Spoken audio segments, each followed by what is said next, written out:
This episode was brought to you by BookOut Blooms. BookOut Blooms sells cut, flowers, and designs. They're located in South End, Charlotte.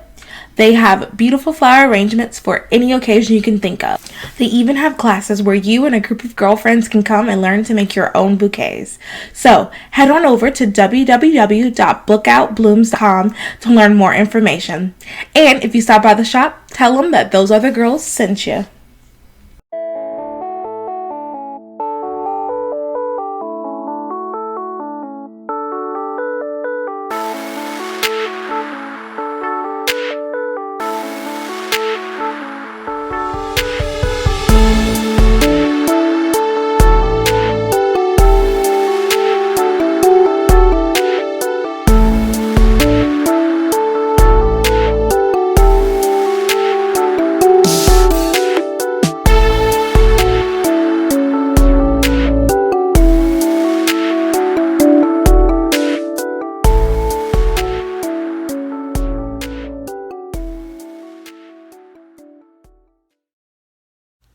Okay, hello everyone. You're listening to Those Are the Girls with Mallory and Friends. I'm Mallory and my friend is not here today. Victoria is not here. But either way, we are constantly, every day, changing culture and bringing back traditional values. So today's another solo episode. Victoria has some stuff going on, so she can't, that she's going to share. It's good news.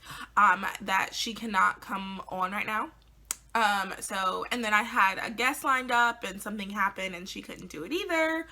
Annoying, but it's life. That's what happens. What we do is we change and we adapt.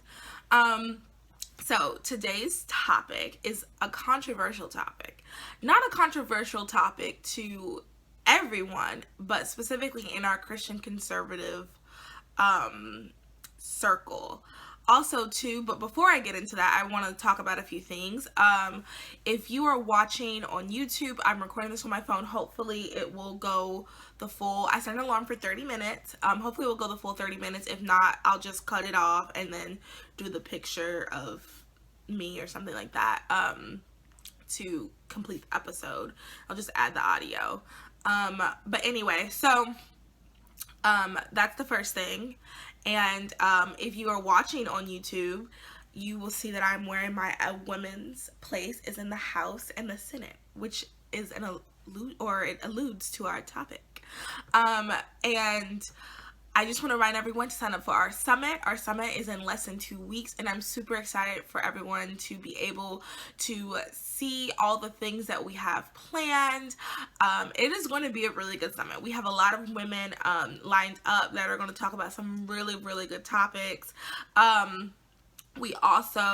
also encourage everybody to get a notebook and to bring that notebook and take notes. Bring that notebook and take notes while you are watching. Like I said, a lot of the women will be talking about topics. They're going to be teaching us things that I know I might not know, things that you might not know. So it'll be really good for you to take advantage of this time. So make sure you sign up. And also too, I really want you to feel like you are not alone. We already have over 100 people signed up, which has far exceeded my expectations, if I'm going to be honest. This is our very first one. We're a small brand. It has far exceeded my expectations. So yes, the other thing I want to say is if you really do enjoy what we talk about, if you really like what we're doing, please, please, please rate, review, subscribe, and listen and share. We really, really want to get this message out to as many people as possible. We want people to feel less alone, and we also want people to be informed. We're doing the We Believe In series, and I think that's going to be a really, really good series, a really pivotal in a lot of people's lives, and I think it'll be a really good informative thing for people to know so people can stop hearing lies and whatnot.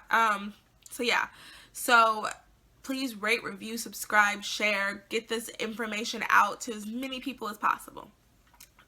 That's it for, I guess, announcements. Let's get the show on the road. So like I said, I'm wearing my Women's Place is in the House and the Senate. You can't really see it. This sweatshirt, I know people are going to ask. Sorry about that, y'all. So I'll just spice, however it is, these together. Anywho, so this sweatshirt, like I said, the company that sells it, I'm pretty sure it's discontinued, but Future Female Leaders has one that is super, super cute. And when this sweatshirt is completely dead and worn out, I'm definitely going to get mine from there. And you can use the code MALPAL and get 10% off. I'll leave all that in the description and in the YouTube description area as well. Anywho, so let's get into the topic. So the topic is actually about Republican women being in the GOP, conservative women in leadership positions. And I really want to talk about this topic because, like I said, it's pretty controversial within our circle. It may not be like mainstream controversial within the circle, but I do have some friends that were actually, that are very traditional, strong, conservative Christian women who were actually against Amy Coney Barrett even being elected or being appointed as a Supreme Court justice. And I know that a lot of people on our side do not think a woman should be president. I know that when Candace Owens announced she was going to run for president, there were little trickle spurs here and there about how women should not be president. And these are conservatives, people, and Christians, people who are typically, we agree on other things. So this is kind of, I guess, like a secondary, like, in Christian theology, there's like, there are secondary issues that your church might split up over, but it's not like you're not going to go to heaven based or hell based on your belief on this issue. And I think that's what women in leadership and government, I think that's a perfect example of that.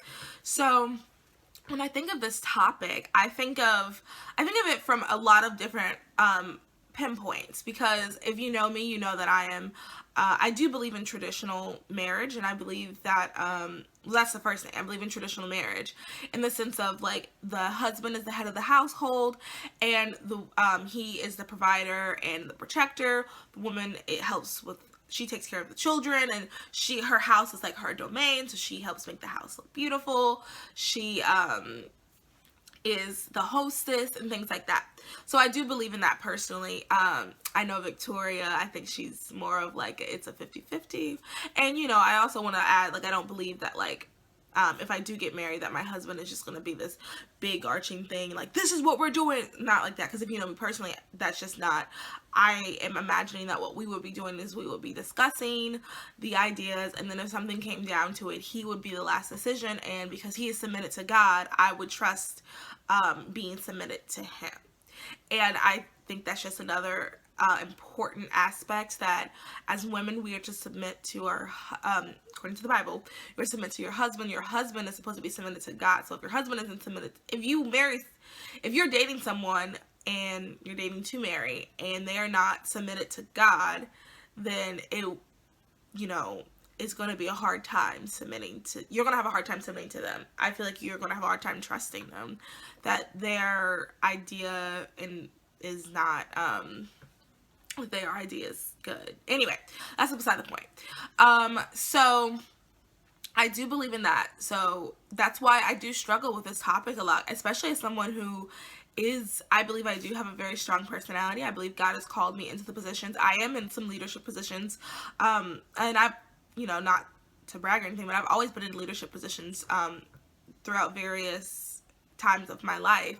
So it is something I think about, and sometimes it is hard to reconcile and to think and whatnot, because I want to make sure that I'm doing what God wants me to do, not just what this world wants me to do. I would not consider myself a feminist. That's just not a label that I agree with or that I'm comfortable with, I guess. I hate, that sounds weird. That's not a label I'm comfortable with.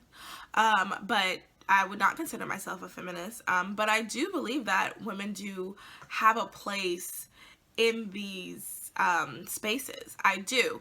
And part of the reason I believe that is in the sense diversity. And I know that's like a trigger word right now, especially in our circles, but men and women are different.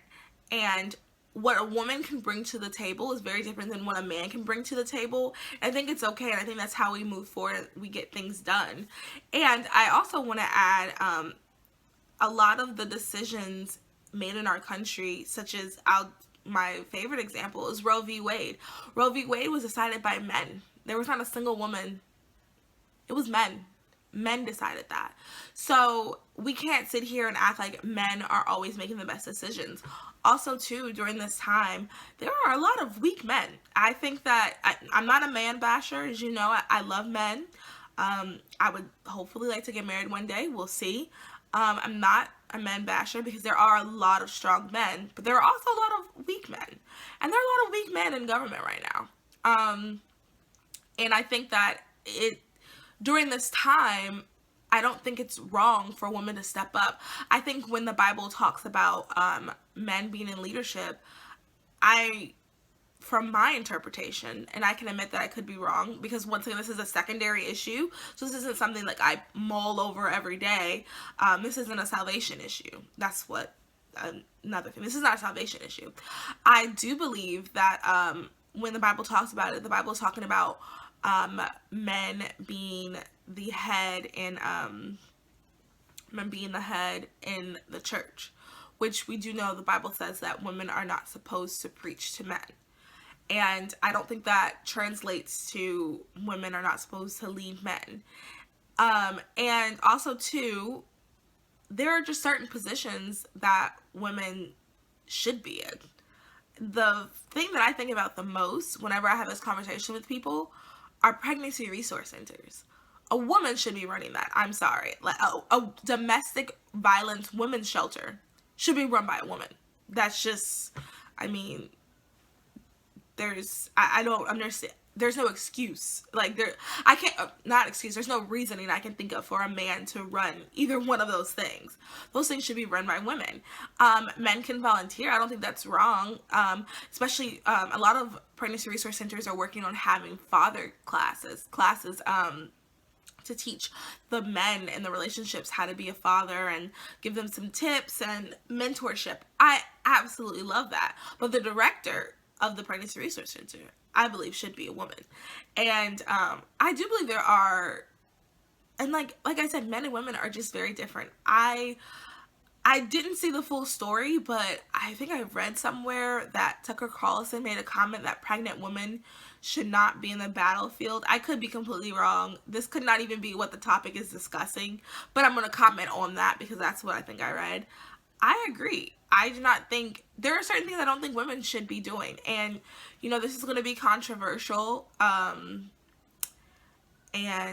I guess I'm going to say it. Like, some of the stuff that has happened, some of the rioting and on both sides, I don't think women should be at that, personally. Especially if you're a wife and a mother. I don't think that you should be at that.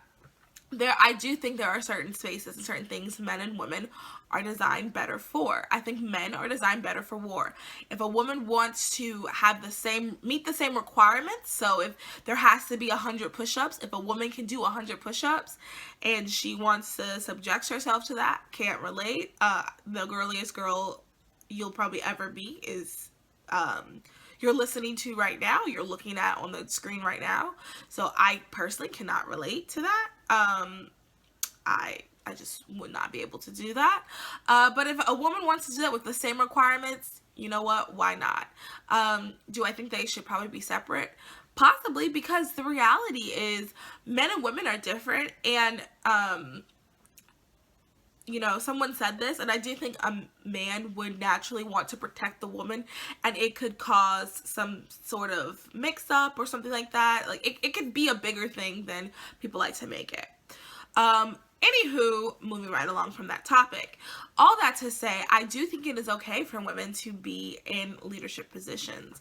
I think that it's important to have women in the Republican Party, part of the GOP. I think it's good to have them in leadership positions because, like I said, men and women are different, and we just bring in different ideas, different styles into something. And if you want to improve something, make something better, you're going to need different ideas. If you want to make something, if you want to make it better, you have to bring different ideas.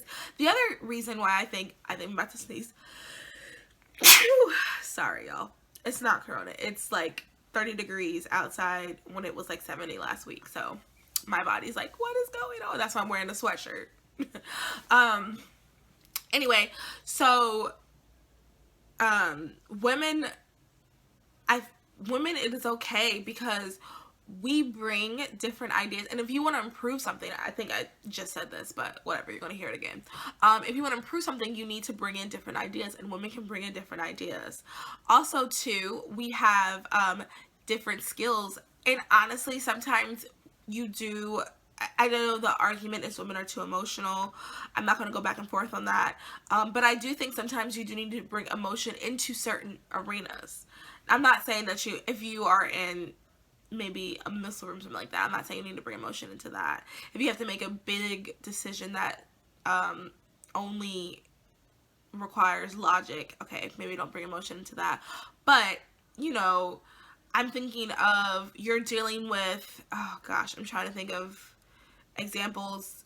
Okay, perfect examples, and this is CSI, when these are women, there are women who are leading investigations, and you're trying to talk to a family, you being, your son is dead, that's not going to fly over. You need to, you know what, ma'am, sit down for a second. We want to let you know that but sometimes men don't have that ability, or men aren't taught to do that, or men just don't want to do that. But a woman can do that a little bit better, and a woman is in that leadership position.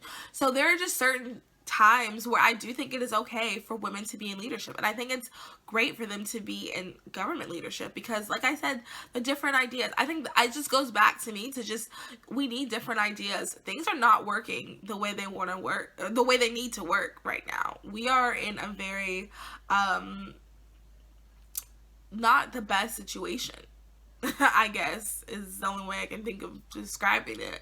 And we need people who are in government that are smart, that have our values, that we need women on our side, because there are women who are not on our side who are incredibly loud. They are incredibly loud. They are doing things that, you know, we don't agree with. We need them silenced. We need them silenced. I don't know how else to, not silenced, because I don't ever want to silence anybody. We need them quieted. We need to be louder than them, is all I'm saying. That's why I love the idea the future is conservative female. If the future is going to be any type of female, conservative female is what I think it should be. Because if it's conservative female, there's also room for men. You see what I did there? Because I know a lot of people don't like that. The future is female. They like to say the future is male and female, which I don't disagree with, but the purpose of the conservative female is to counteract just a female. And when it's a conservative female, there'll be men as well. That's how you get them. Anywho, all that to say, I do think women have a place in the GOP. I think, and I love that this year was the most Republican women were elected. I think that's great. That's fabulous. Because also too, another thing, so you guys know I loved CPAC, all of the women's luncheons and everything. Y'all know it. I absolutely loved it. One of the things that they talked about is the ability to be a wife and a mom and have your career. And I love that. I love that when you have these conservative women in leadership positions, when they're talking and doing things like that, they are talking about having both. When we have the liberal women in leadership or whatnot, they don't talk about having both. They talk about one or the other, and abortion is like the biggest thing to them. It is like the number one. You can't do both, so you have to. But when we're in charge, when conservative women are in charge, we talk about how it's empowering to also, one of the ladies that spoke, she was pregnant while she was running. Now that I think is amazing. And she had a very good support system, so when she did have her baby, and also too, I saw she's pregnant again. she won and she's pregnant again.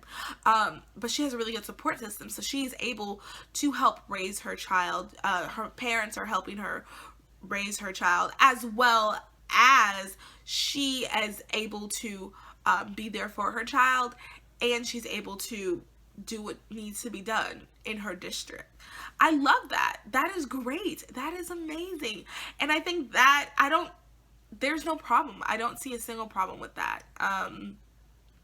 So yeah, I mean, I don't really have much more to talk about for this topic. I'm trying to think of anything else really to say other than I think it's a good thing. I don't think it's a negative. I think that we should be encouraging it. I don't think that women should overrun anything. I don't think it should be like, you know, how at one point it was maybe like 80-20 women. I don't think that. And I don't necessarily think that it should be 100% 50-50 either. 100% 50-50. I don't think it should be 50-50 either. I think that's not a bad thing. But I'm not saying it needs to absolutely be 50-50, because I know that's another argument people have. I think they should just be included. And whatever is naturally. I think someone should be elected on their ability. I don't think someone should be elected just because they are a woman. I think they should be elected because, you know what? They can do the job. They can do the job, and they can do the job well. They were the best candidate for the position. That's what I think. Yeah, so, you know what, people listening, if you have dreams and aspirations to be in politics as a woman, I think you should go for it. I think that you should do your research and make sure that you are qualified as well. I don't want the GOP Republicans to start doing what the Dems do, in the sense of like, okay, she checks X, Y, and Z box, and let's just put her out there. I don't think we should do that. I think we should just stick to qualifications. So, for example, I know that some names that are being tossed around for president, running for president this year, Kristi Noem, Nikki Haley, Candace Owens, those are 3 women that are being tossed around. I think that if they have the qualifications to meet, I don't think it's wrong. I don't think that we have to shy away from them. You know, I personally don't know if the United States is ready for a woman president. I don't know. We'll see. And once again, I am going to vote on the person whose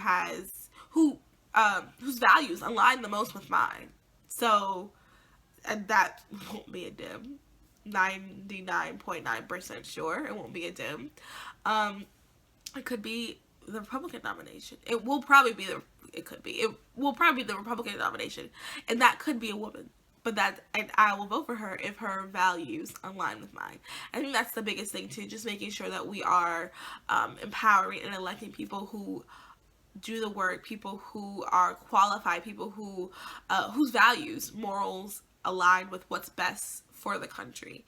And I think that would be conservatism.